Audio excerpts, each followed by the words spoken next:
tenemos al ex canciller de la República, a Miguel Ángel Rodríguez Mackey, que nos acompaña el día de hoy para hablar de la situación en la frontera con Colombia y otros temas de carácter internacional.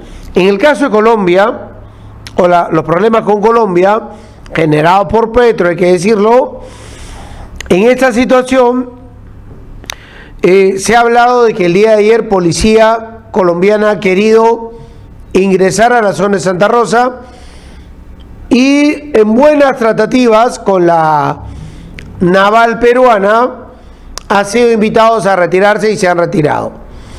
Esto además de un avión colombiano que ha sobrepasado el espacio aéreo en su momento, lo cual ha determinado intercambio de notas diplomáticas del Perú hacia Colombia para exigir alguna explicación que, según dicen de Cancillería, no ha sido satisfactoria.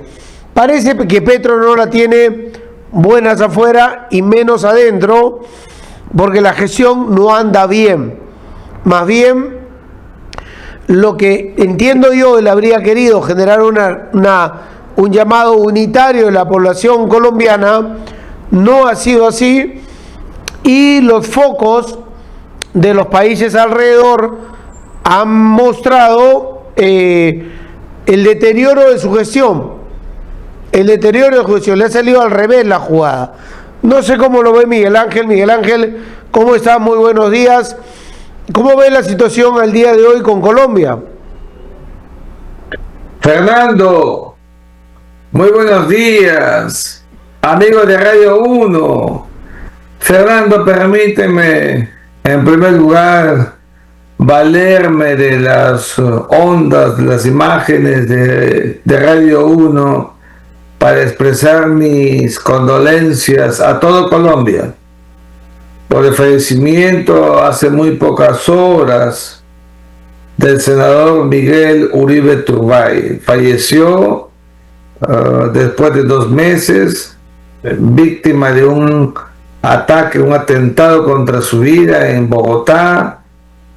Es una pena, un próspero político, precandidato a la presidencia de su país, iba a ser, a mi juicio, presidente como su abuelo, de manera que estamos ante una situación que nos produce mucha nostalgia, y yo quiero transmitir a toda la clase política colombiana democrática, a la familia Uribe, a todos ellos, mis sinceras condolencias por esta pérdida irreparable, Fernando, y además de una criminalidad que el presidente Gustavo Petro no ha sabido acabar.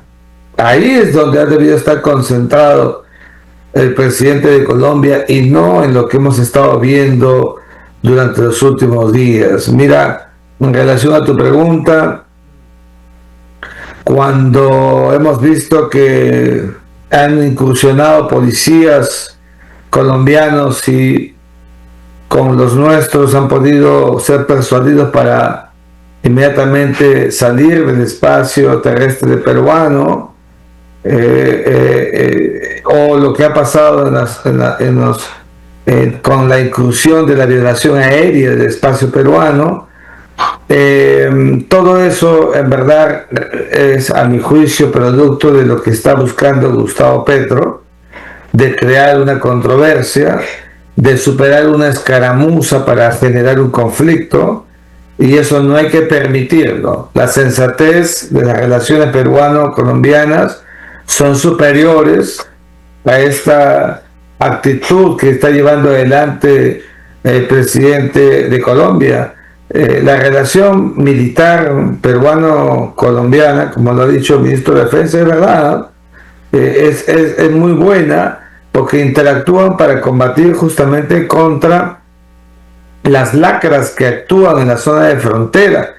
Por supuesto que no es suficiente, por supuesto que no son efectivas como se quisiera, ¿no? Pero por lo menos hay estos vasos comunicantes, y hay que estar alerta, Fernando, porque el presidente Petro no se va a quedar con los brazos cruzados después de todo lo que ya he dicho, algo está buscando, algo está tramando, y yo creo que es el momento en que nuestra Cancillería y nuestros militares deben tener mucho cuidado para no pisar palito y caer o en un conflicto bélico con Colombia que nadie quiere, o en la sustanciación de una controversia jurídica que tampoco, por supuesto, nadie quiere, pero que Petro está buscando. Claro, ahí ha habido, creo que el problema hoy es básicamente con el presidente de Colombia, no con la población de Colombia, y eso que hemos tenido diferencias de gobiernos entre Perú y Colombia, con presidentes desde PPK, Humala, García y otros que hemos tenido de diversa tendencia, a diferencia de Colombia, que siempre han tenido presidentes más vinculados a la derecha: Gaviria, Samper, Pastrana, Uribe, ¿no? Santos y Duque. Ahora llegar a Petro, ¿no? Que en todo caso es casi una tendencia como la de Castillo y la de Dina Boluarte, pero Dina Boluarte se ha apapachado ahora a otros sectores, pero no habíamos tenido una mala relación, así los presidentes fueran de diversa tendencia, más de derecha, digamos, en Colombia, y acá en Perú de diversa tendencia, pero las relaciones peruano-colombianas no habían sido malas. Es ahora cuando surge este tipo de problemas con Colombia, en unas situaciones que en realidad a mí me parecieron mal. Por ejemplo, cuando Dina Boluarte no quiso darle la mano, un acto protocolar que se tiene que desarrollar, pero llegar a esto con situaciones sin sentido por parte de Petro llaman a que no se diferencien pueblos hermanos. Eso creo que es lo principal en este tema. Sí, no, yo coincido contigo plenamente. La vinculación peruano-colombiana en el tiempo siempre ha sido de las mejores. Hemos tenido una muy estrecha relación, como no, si solamente para la celebración del Bicentenario de la Independencia o la celebración del Bicentenario de Junín y Ayacucho, hemos tenido una relación muy fluida, muy dinámica con las Fuerzas Armadas de Colombia, con el pueblo colombiano. Las relaciones entre los pueblos peruanos y colombianos de la zona de frontera es de la mejor. El problema está en este quinquenio. Este quinquenio ha sido muy malo. El enfrentamiento ha sido muy abierto, muy polarizado. Tuvimos embajadores, fue bajada las misiones a encargatura de negocios. El actual vicecanciller de la República, el embajador Félix de Negri, era embajador del Perú cuando yo viajo a Bogotá para participar en la toma de mando de Gustavo Petro. Viajé con la presidenta, ex vicepresidenta Dina Boluarte, hoy presidenta del Perú. El deterioro de las relaciones bilaterales con Colombia nos está ya impactando. Mira, ¿cómo está? La gran pregunta es ¿cómo está la Alianza del Pacífico en estos momentos, donde además están Chile y México? Políticamente está en un nivel muy bajo. Avanza económicamente, sí, pero el nivel económico es impulsado por los discursos y la partitura política, y eso está mal. Tenemos una relación diplomática en verdad que no es de las mejores. ¿Cómo está la relación peruano-colombiana en el marco de la Comunidad Andina de Naciones? Lo mismo. Y en el Parlamento andino, o sea, todo eso es producto de la irresponsabilidad que produce cuando los gobernantes no saben interactuar. En el caso colombiano, todo lo ha pertrechado, se fue contra el gobierno del Perú, y ya has visto tú que todo ha sido una afectación permanente, y ahora con la amenaza de que puede haber un conflicto, porque Petro, acuérdate, Petro está buscando este escenario, porque hay sectores que se guían, lamentablemente, se dejan llevar por el populismo, Fernando, y eso es lo que está apuntando a Petro. Antes de irse del poder, él no va a querer irse en derrota, ya es derrotado, ya es un hombre derrotado políticamente, pero la demagogia pues no tiene límite, Fernando. Claro, ahora, pero ¿tú crees que eso con Colombia en el nivel de problema limítrofe fronterizo pueda escalar a un tema armado? Es una parte de mi pregunta. Y la segunda parte es, ¿puede escalar a un organismo internacional como la Haya? Mira, a ver, lo primero, puede escalar en la medida que lo quiera Petro, porque Petro es el jefe supremo de las Fuerzas Armadas de Colombia. Ya. Y él instruye desplazamientos militares o instruye cruzar la frontera, los nuestros no se van a quedar de brazos cruzados, tenemos que responder.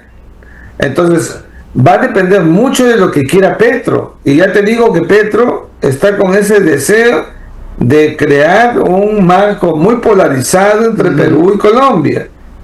Y en segundo lugar, el tema de la Corte de la Haya, que me está preguntando, aquí quiero ser muy aclaratorio. Ir a la Corte de la Haya es un mecanismo, es un ámbito de solución pacífica de controversias jurisdiccional.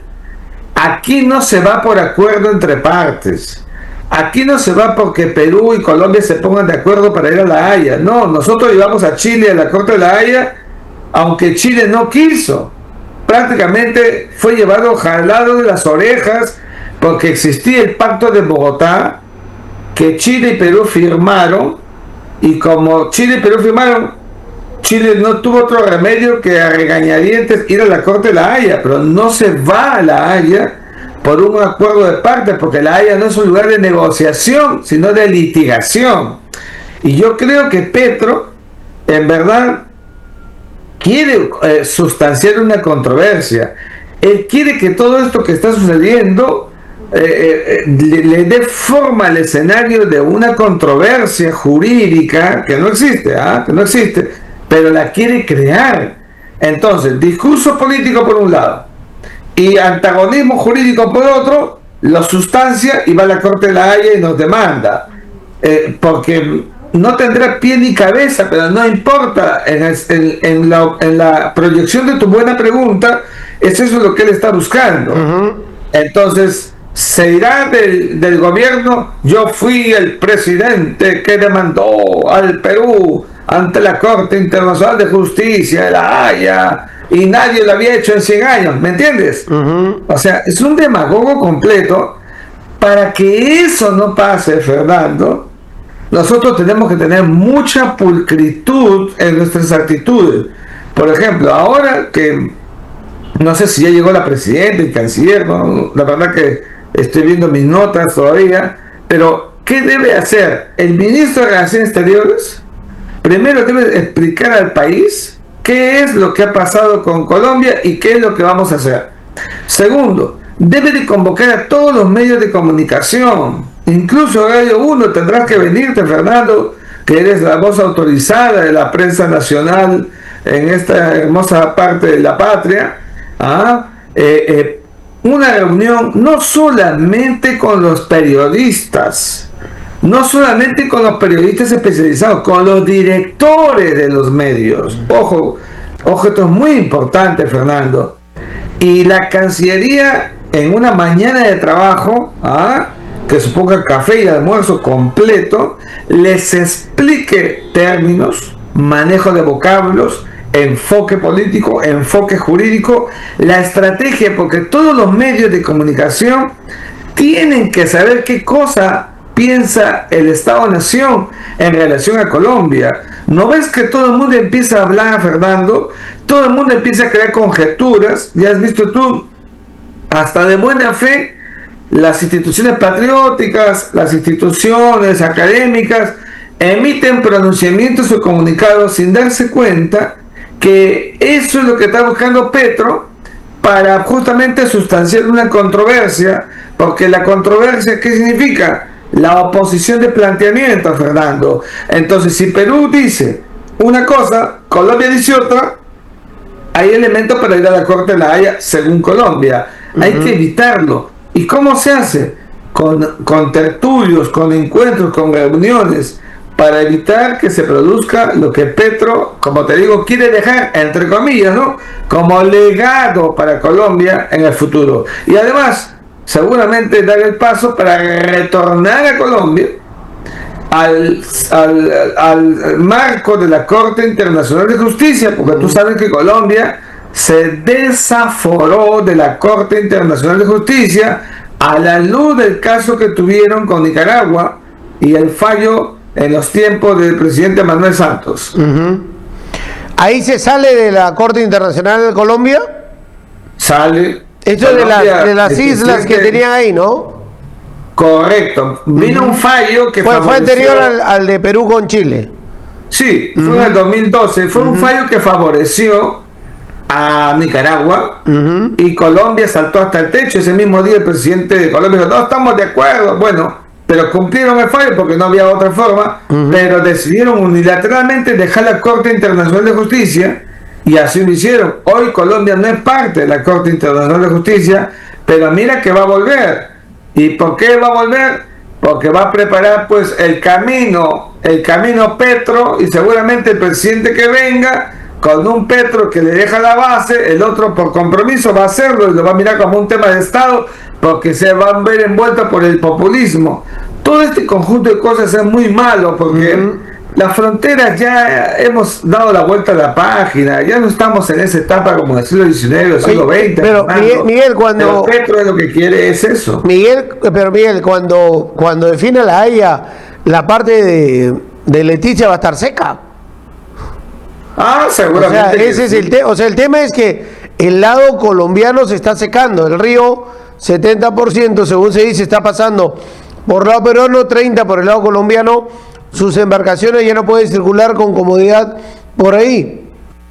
Por esa misma razón es que Petro va a preparar el camino para conseguirlo, si no por lo que debe ser una mesa de facilitación, donde el Perú pueda coadyuvar en los trabajos de dragado. Eso lo dijiste en la primera entrevista tú. Lo dijimos. O sea, pero oye, ¿por qué no se ponen de acuerdo?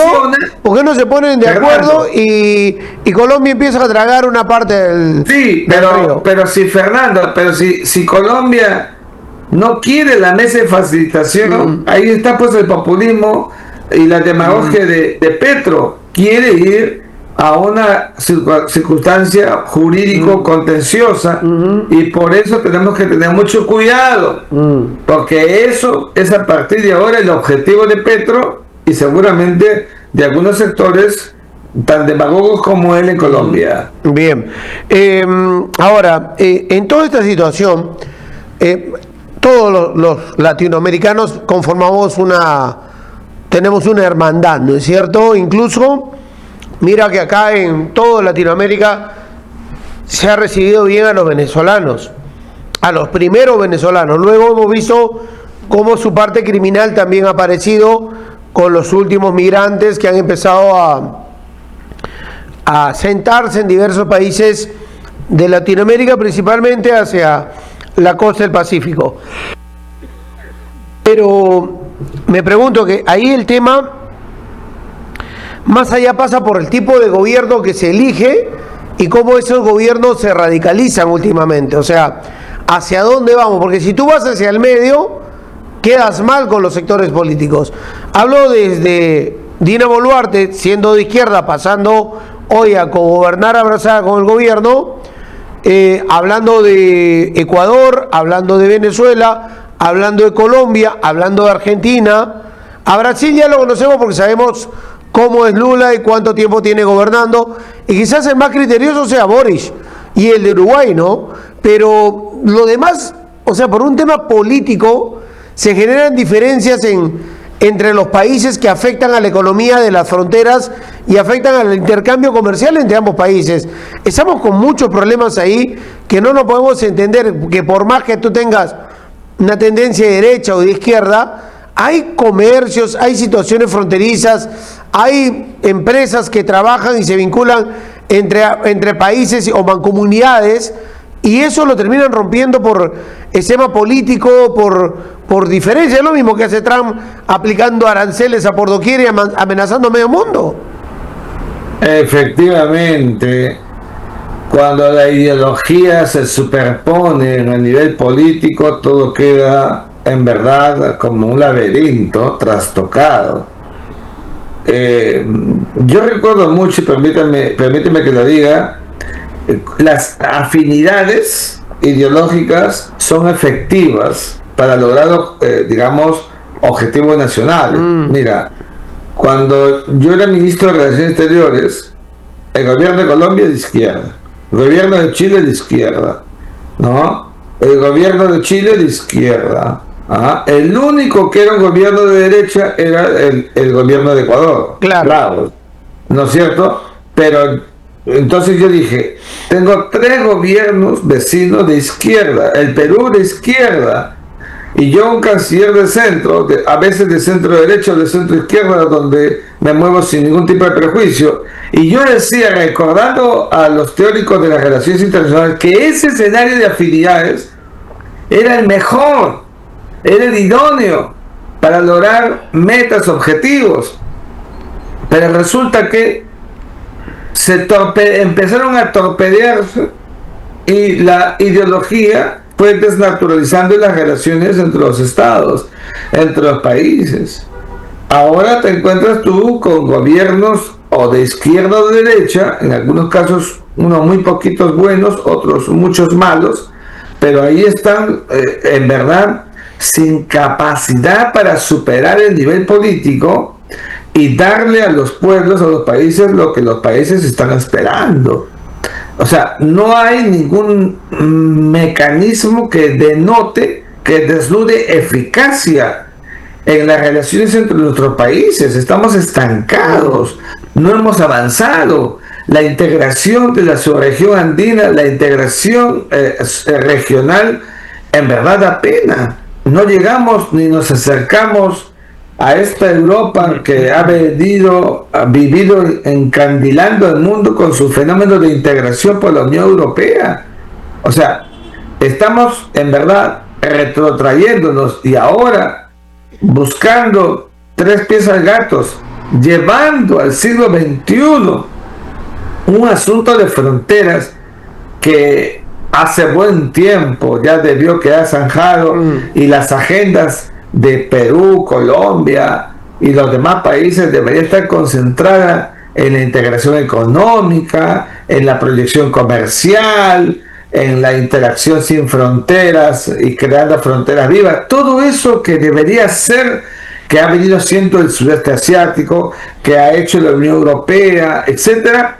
Nosotros estamos muy lejos de todo eso, y ahí está el verdadero volumen del hartazgo social que vamos a ver ahora en las elecciones. Claro. ¿Cómo se va a presentar, Fernando? Claro, eso es lo que vamos a ver en las elecciones. Un gran sector de la población y de la sociedad con un voto disruptivo está buscando en el panorama, está viendo hacia dónde apunta, y en un momento lo va a encontrar.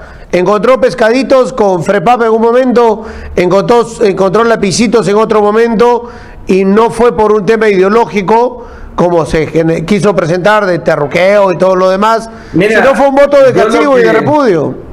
Mira, yo lo que sigo viendo es que las condiciones, para hablar de nuestro país, ¿no?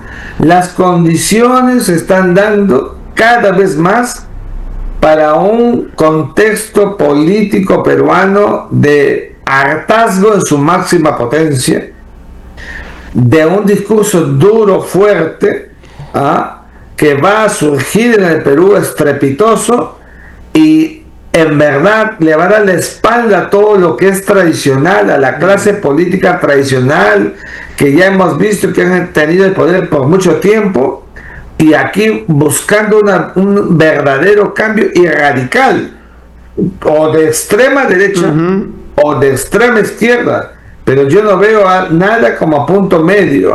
Yo veo el hartazgo que va a generar una respuesta ciudadana de rechazo. Va a haber mucho voto de rechazo en el Perú a quienes han conducido tradicionalmente el Perú y no han hecho nada por la patria, absolutamente nada. Miguel Ángel, salimos un ratito del tema. Trump se va a reunir con Putin en Alaska, según lo que se informa, para el viernes sería la reunión. Pero la gran preocupación es de los ucranianos, que no están en la mesa. Hasta el día de hoy no han sido invitados, y que tanto Trump, que a veces tiene ciertos sentimientos de afinidad con Putin, termine cediendo y entregándole territorios y minerales a los rusos en terrenos ya ocupados por Rusia.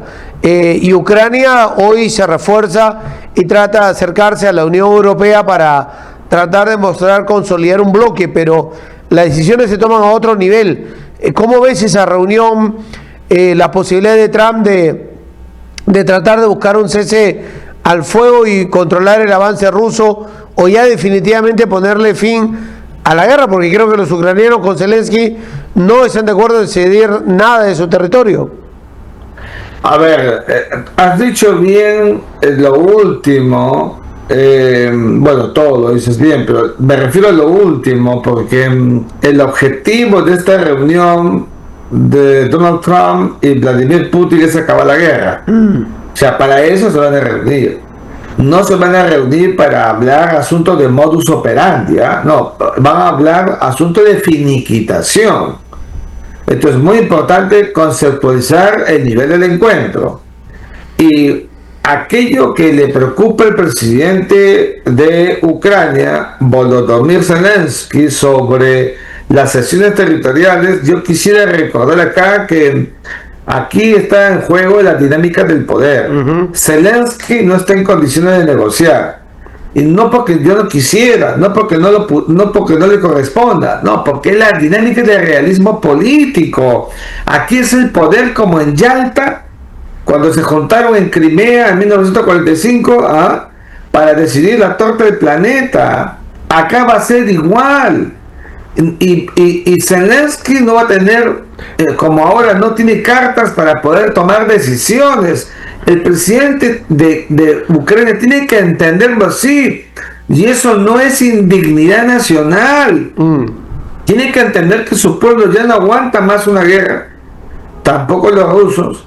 Y hay que dar paso a la reconstrucción. Mira, toda Ucrania, totalmente Ucrania necesita el plan Marshall, por decirle Marshall, para que se sepa qué estoy hablando, la reconstrucción ucraniana.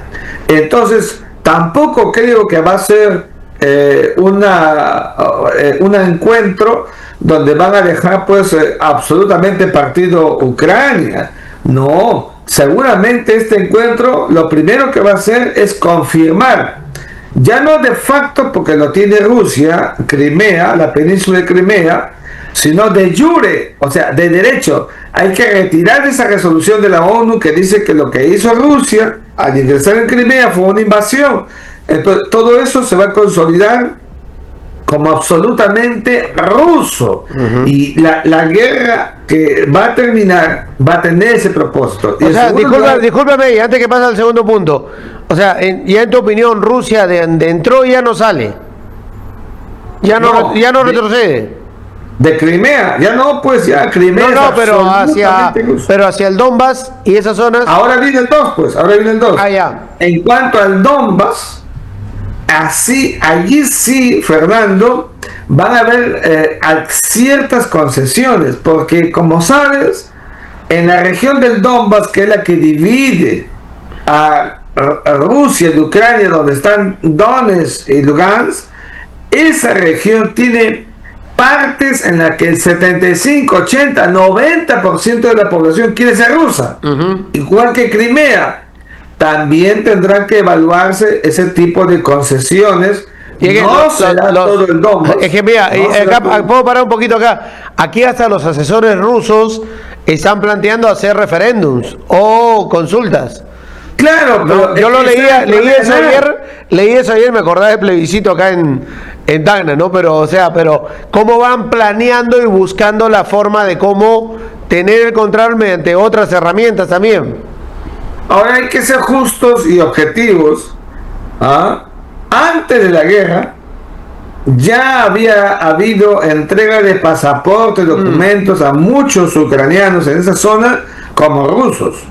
Claro, porque la relación del Donbass era más hacia Rusia que hacia el centro de Ucrania. Correcto. Ajá. Entonces, esa razón de lo que se llama en el derecho internacional del modus vivendi tiene que ser comprendida y entendida, y el señor presidente de Ucrania con sensatez tiene que aceptarlo.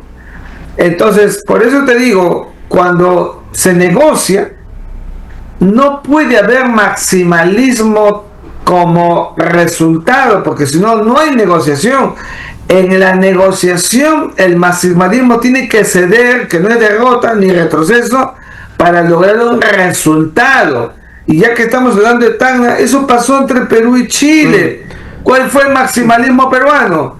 Recuperar Arica y recuperar Tacna. ¿Qué nos dio la cesión? Perdimos Arica, recuperamos Tacna. ¿Te das cuenta? O sea, la cesión no es derrota. Nosotros por recuperar Arica no fuimos derrotados. Fuimos derrotados en una guerra en 1879, que es diferente.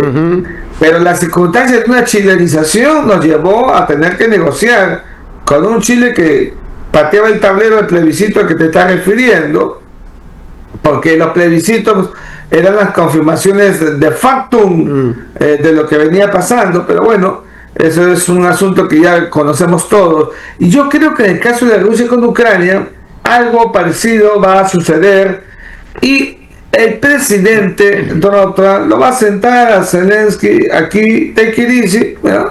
Vas a ver aquel asunto, cómo es el problema, y tendrás que mirar con objetividad qué es lo que requiere Ucrania, que a estas alturas del partido ya no puede seguir soportando una guerra, y Estados Unidos ya no está dispuesto a seguir suministrando armamento, salvo que Vladimir Putin vaya a la reunión con pecho abierto y pata larga, y entonces allí Estados Unidos tendrá otra actitud para con Rusia. Pero yo espero que eso no pase, y dudo que pase, porque tampoco le conviene a Putin prolongar una guerra que ya ha sido desgastada en la forma y en el fondo. Claro, pero digamos, si se llega a un acuerdo que perjudique, según la visión de Ucrania, a Ucrania, Zelensky también es prácticamente su salida del cargo. Yo creo que Zelensky ya hace tiempo está perdido, salido, él ya ha cumplido. La misma presidencia durante la guerra lo ha desgastado. Quizás al comienzo apareció icónico como un líder, pero ya ha perdido mucho peso, mucho piso. Dentro de Ucrania hay sectores que ya quieren un cambio. Él ha dicho que va a dejar el poder cuando acabe la guerra. O sea, es un político desgastado. Como le pasa a muchos políticos, porque los políticos en el poder terminan desgastados, hay que aceptarlo. Algunos, muy poquitos, no terminan así, pero le pasa. Además que vive una democracia. Y el tema diferente a Putin, que vive en una autocracia, ¿no? Pero por supuesto, entonces, por eso te digo, las horas políticas de Volodymyr Zelensky, con el resultado que tenga, él no va a repetir el plato como presidente. No, él ya acaba su etapa, su ciclo, que es el ciclo político, de acuerdo con la teoría del poder, y veremos que eso sí, mira, la proyección de la paz entre Rusia y Ucrania puede generar un efecto dominó para buscar más espacio de paz en el sistema internacional. Contrario sensu, ¿has visto cómo la guerra de Rusia con Ucrania empezó a generar más conflictos en otras partes del mundo? ¿Te diste cuenta? ¿No?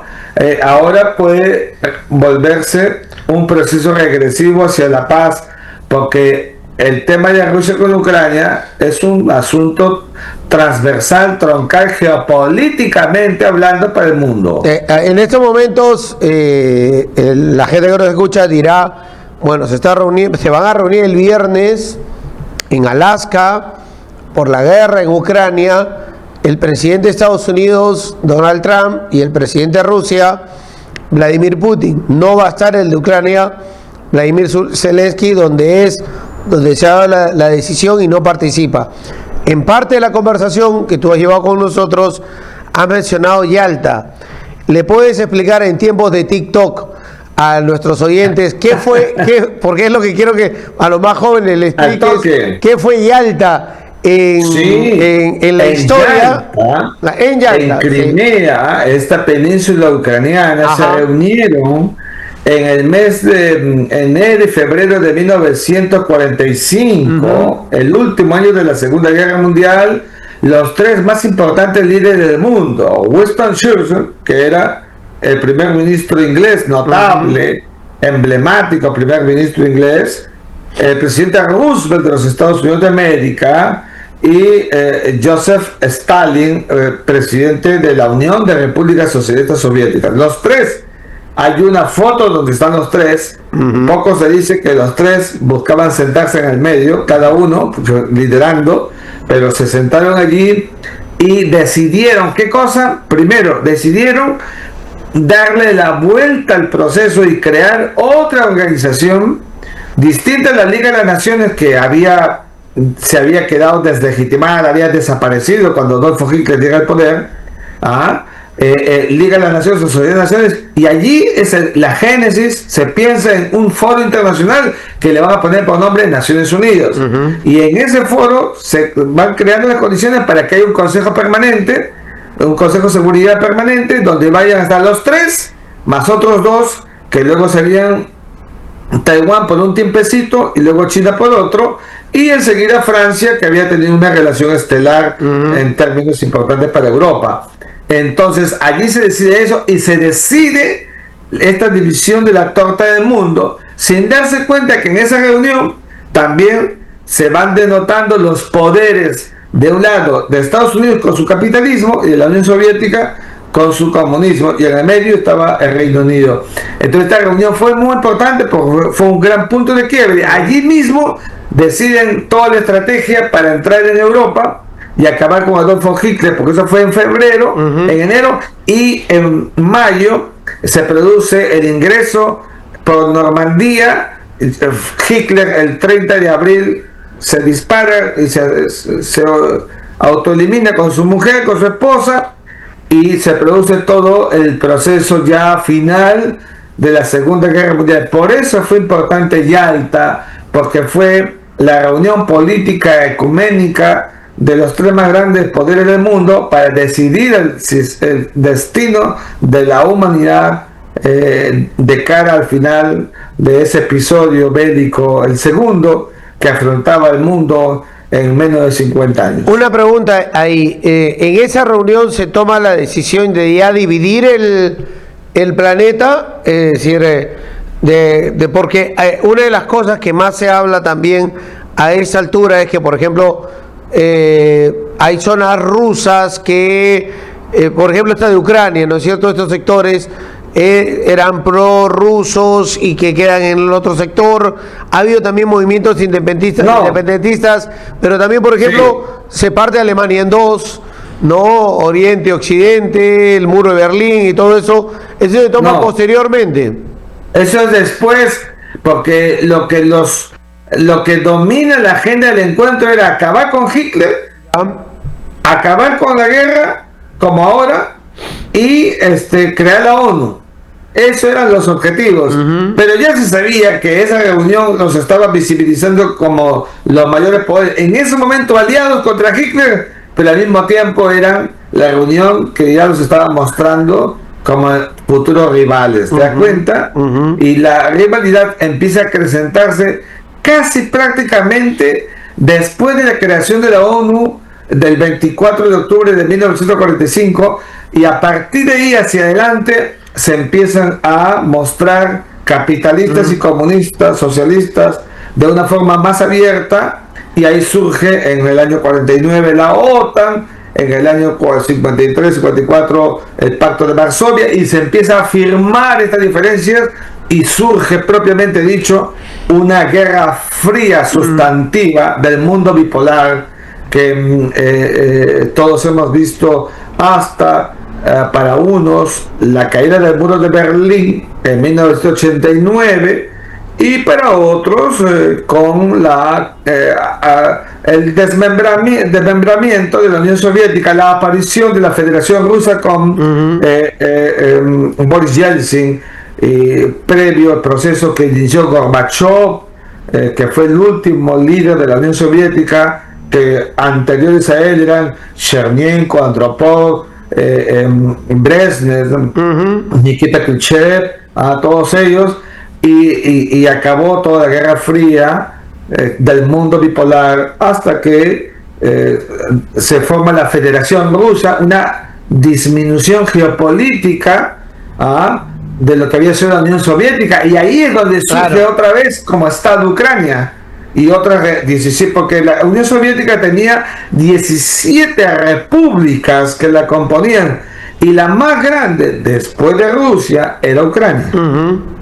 Entonces todo este episodio pues es muy importante, que siempre lo contamos. Y aprovechando tu presencia, las relaciones internacionales. ¿Y tú dirías que el sitio de esta reunión de Yalta, traído al 2025 de los británicos, hoy lo ocupan los chinos? Mira, los chinos están en todas partes. Pero te digo el peso hoy, porque el mundo era británico antes de la Segunda Guerra, ¿no es cierto? Hoy día los chinos están muy relacionados con los rusos. Por supuesto que sí. Los chinos quieren todas las partes concomitantes, sus aliados, para llevar la franja y la ruta. La franja y la ruta, por si acaso, no es solo para Chancay. Eso sería pues un narcisismo peruano. La franja y la ruta es por todas partes del mundo. Sí. Tenemos que ser muy claros, es la conquista china. ¿Has visto cómo están conquistando también el África? Entonces, claro, la guerra hoy, la que vemos se ve en Rusia, Ucrania, o lo que está pasando en Israel, en Gaza y todo esto, es parte de algo que ya no se debería ver. Y lo que se está dando es lo que se decía hace algunas décadas, un par de décadas ya se viene hablando. Las guerras ya no van a tener esta índole, o sea, el armamento va a servir como extremo, pero la guerra va a ser comercial. La guerra va a ser comercial. La guerra va a ser económica. Sí, y si tuviera que haber la otra, una guerra conflictual, o sea, vamos, estoy redundando, pero si hubiera una guerra, digamos, un episodio bélico, ese episodio bélico va a ser digital, virtual, ciberespacio, electrónico. Y en eso también es otro capítulo que ya tendremos más tiempo para hablar en otro momento, pero eso va a pasarle al mundo de todas maneras. Démosle 2 o 3 minutos en el tiempo, te lo pido por favor, vamos. A lo que pasa en Gaza. La verdad que ayer mataron a 5 personas de la cadena Al Jazeera, al reportero, muy joven él y otros integrantes, en unos bombardeos, pero el contexto general, ¿qué es lo que está pasando ahí? Las imágenes que llegan de hambruna, o sea, yo pongo una foto de la gente con o sea, me lleva a África y me lleva a campamentos de concentración de la época de la Segunda Guerra Mundial. Mira, Fernando, lo que está pasando en Gaza es muy triste, nos da mucha pena, porque yo no sé cuántos muertos irán, por lo menos 60.000 muertos en Gaza. La arremetida de Israel y esta aprobación en la víspera de su plan para copar todo Israel, toda la franja de Gaza. Ellos dicen con el objetivo de acabar con Hamas, pero es tomar toda la franja de Gaza. En verdad nos preocupa muchísimo. Tú has visto las manifestaciones públicas en Israel. Ayer la gente está pidiendo paz y también liberación de rehenes, seguramente de los pocos rehenes que quedan, pero todo eso es muy triste para la paz internacional, para esta parte del mundo. Hay que ponerle mucha atención.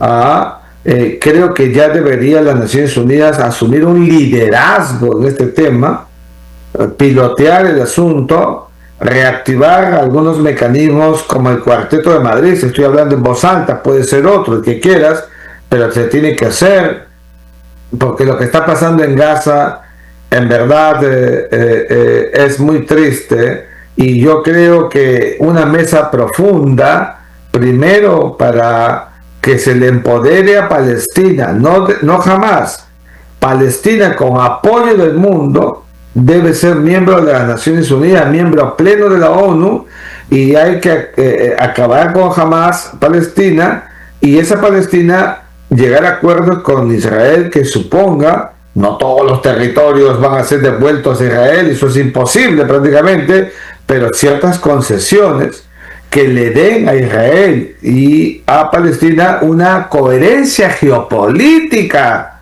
no como ahora, y segundo, les dé tranquilidad geopolítica, paz geopolítica que no existe ni para Palestina ni para Israel, porque mientras unos quieren territorio, los otros quieren paz, y no hay nada de eso, y los dos tienen derecho, unos a vivir en el territorio que siempre les ha pertenecido, y los otros que también tienen su territorio, que también han estado ahí desde siempre, y vivir en paz. Y para eso hay que elevarse sin actitudes recalcitrantes para buscar ese punto de equilibrio que le dé la paz a Israel y a Palestina, que allí han estado allí siempre. Jesús, siempre pongo este ejemplo, ¿no? Con esto puedo acabar. Jesús de Nazaret fue judío y nació en Belén, que es palestino, que es árabe. ¿Qué te parece?